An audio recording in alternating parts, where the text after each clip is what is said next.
कि नहीं खजानत लभरवा के बारे में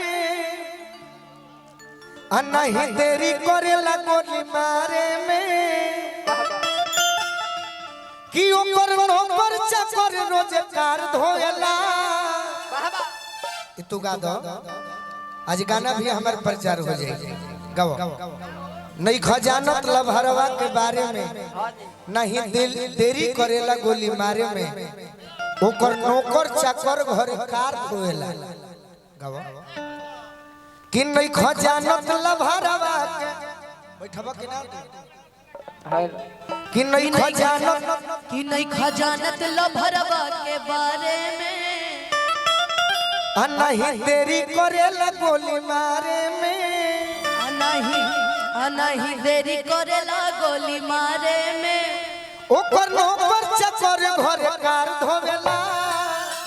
कि ओकर नौकर चाकर घर कार धोवेला कार धोवेला। अब हमारा लड़का कहता कि तोरा यार लेखा रोज हथियार ढोवेला। तोरा यार लेखा रोज हथियार ढोवेला। तोरा यार लेखा रोज हथियार ढोवेला। तोरा यार लेखा लोग हथियार ढोवेला। तोरा यार लेखा नहीं खजानत लभरवा के बारे में नहीं देरी करेला गोली मारे में ओकर नौकर चाकर घर कार ढोवेला। अरे सुन तोरा यार लेखा रोज हथियार ढोवेला। तोरा यार लेखा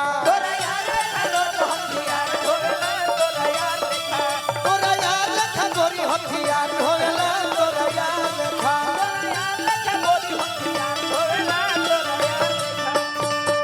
यह जन्मदिन के अनुपमा की ओर से स्वागत हमारे भाई अनुपमा के दिल से धन्यवाद। लेकिन अब हम चाहता नहीं कि जौना खाती हमने कही बनी जा वही रंग में ढल जा। लेकिन एक गीत तो होना चाहिए ना कि जुग जुग जिया सुलाला नवा भवन पाके भाग जागल हो। जुग जुग जिया सुलाला नवा भवन पाके भाग जागल हो। ललला फुलवा के दीपक मनवा में लागल हो।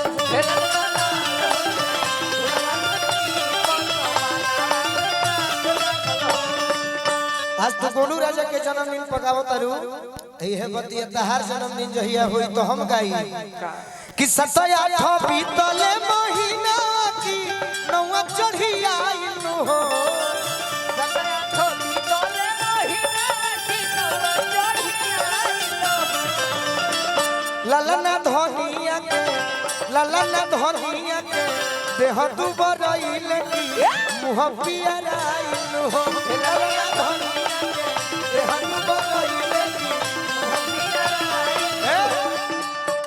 अपना गीत के अंतर गाओ जवाब लो कि आज के दिनवा सुहावन हरे रतिया लुभावन हो।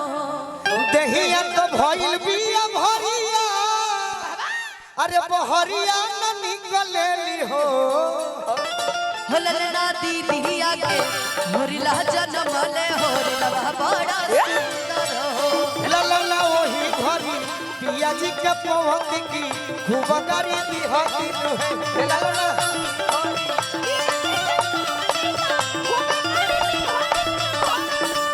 नकिया तो हुए जैसे बाबूजी के अखिया हमाई के हो।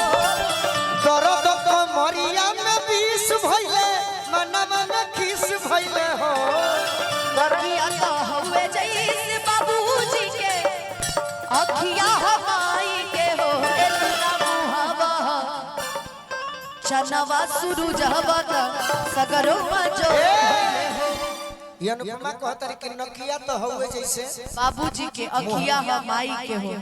एलन ना मुहवा चनवा शुरू जवाता सगरो अजोर भइल हो।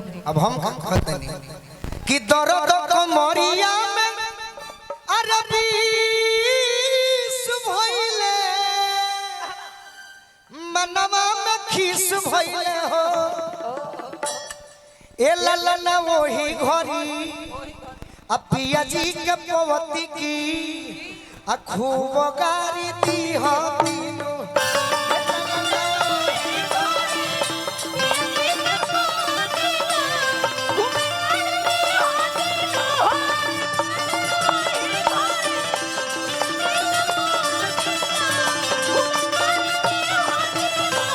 तहरा के वो भोजपुरी के गीत सुना देता है। कभी कभी काम आई जब हम ना भी रहो केहू खातिर सोहर गावे के होई नो ती जरूर गई हो जम जाई एक मोरिया धई के गावो ए मुनवा के गावो एक मोरिया धई के गावो ए मुनवा आम के बोलावे नी तया नहीं आवेली आमा के बोलावे नी तया नहीं आवेली आवेली बाकी लेट से आवेली अरे भौजी से नाता तोड़ा हो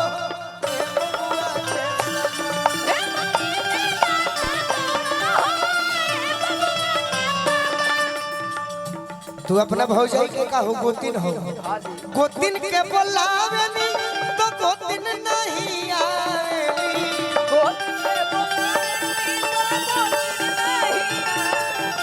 ए माई से नाता तोड़ा